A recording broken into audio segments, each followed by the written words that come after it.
Selamat siang para peserta didik kelas 11 bisnis daring dan pemasaran. Sekarang kita akan masuk ke materi bab yang ketiga, dokumen administrasi usaha.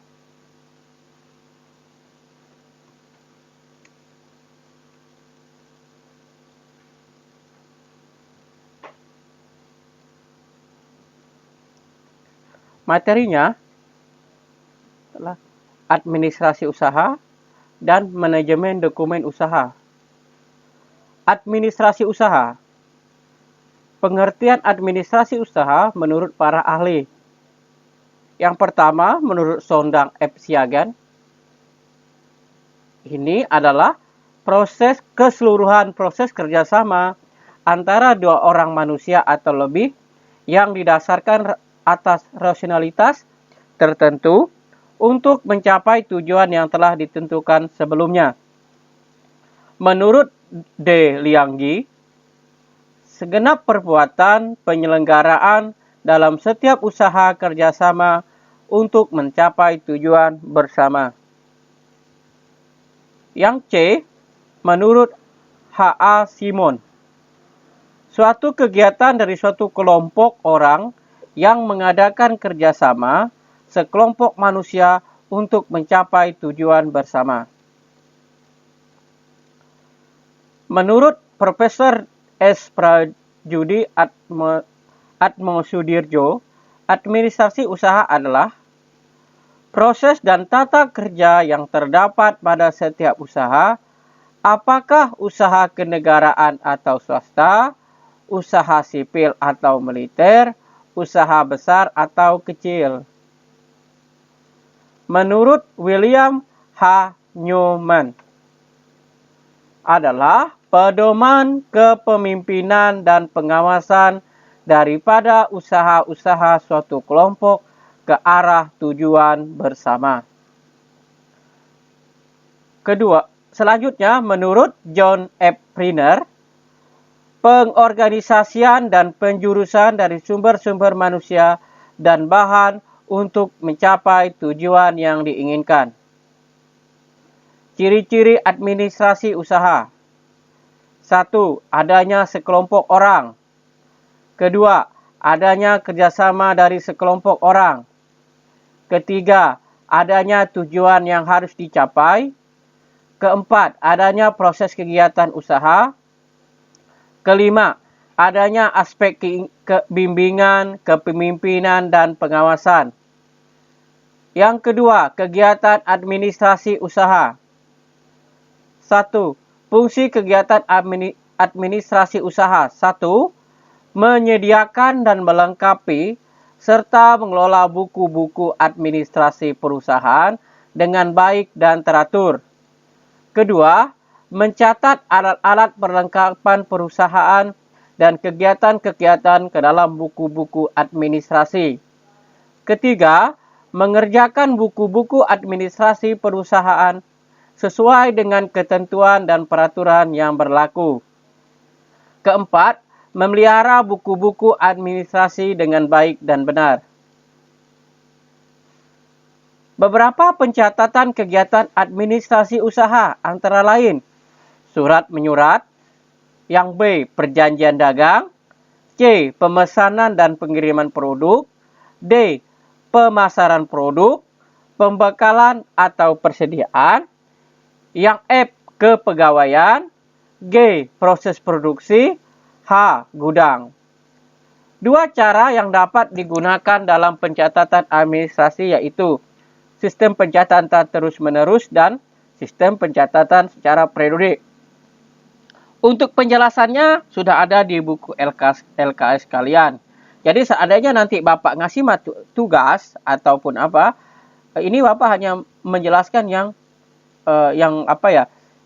ringkasnya saja. Penjelasan detail silakan membaca di buku LKS kalian.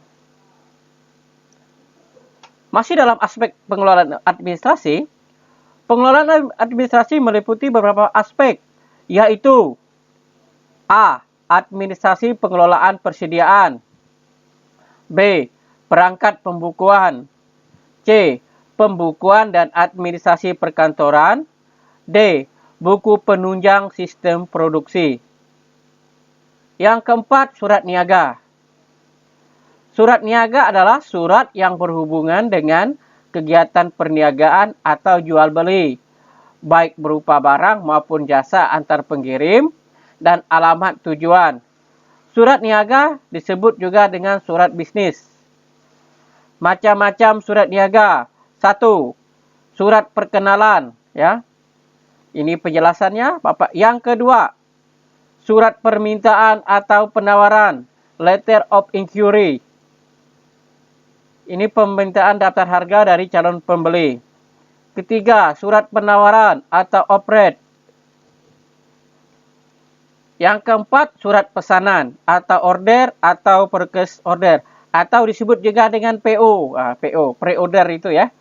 Singkatan dari purchase order.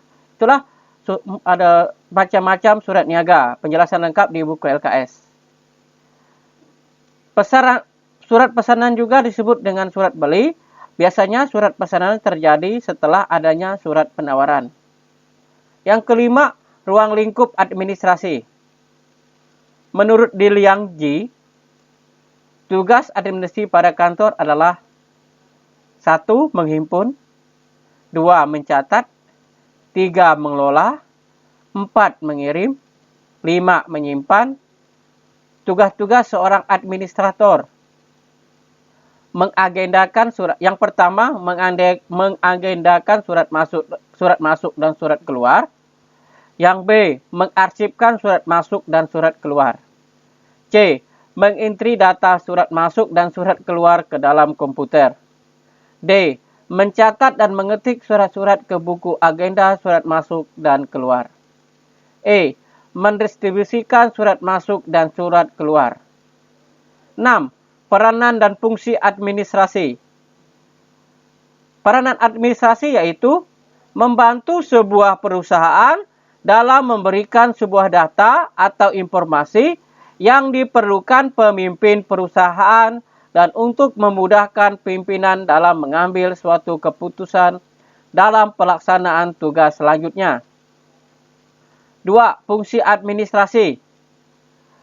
Pertama, mencatat alat-alat perlengkapan organisasi dan kegiatan-kegiatannya ke dalam buku administrasi. Kedua, memelihara buku-buku administrasi. Ketiga, menyediakan, melengkapi dan mengelola buku-buku administrasi. Keempat, mengerjakan buku-buku administrasi sesuai dengan ketentuan-ketentuan yang berlaku. 7. Buku-buku administrasi dalam pengelolaan usaha. Ada pengelolaan jasa dagang dan diantaranya buku voucher, buku penjualan, buku pembelian, buku gudang, surat jalan, kwitansi, dan materai. Unsur-unsur dalam administrasi penjualan. 1. Manusia atau man. Kedua, uang, money. Ketiga, peralatan atau equipment. Keempat, perlengkapan, supplies. 5. Tempat, place. 6. Metode dan prosedur, method dan prosedur. 7. Kegiatan transaksi. Pola pelaksanaan administrasi penjualan dalam perusahaan. Berikut adalah pola penjualan dalam perusahaan adalah untuk perusahaan yang pertama, perusahaan perseorangan. Biasanya administrasi perusahaan menyangkut pengaturan dan penata laksanaan berbagai kegiatan, mulai dari administrasi umum, keuangan, dan penjualan.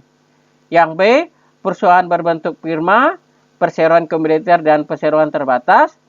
Firma dan perseroan terbatas biasanya organisasi perusahaan diatur dalam berbagai bagian, sehingga administrasi penjualan dilakukan oleh bagian sendiri.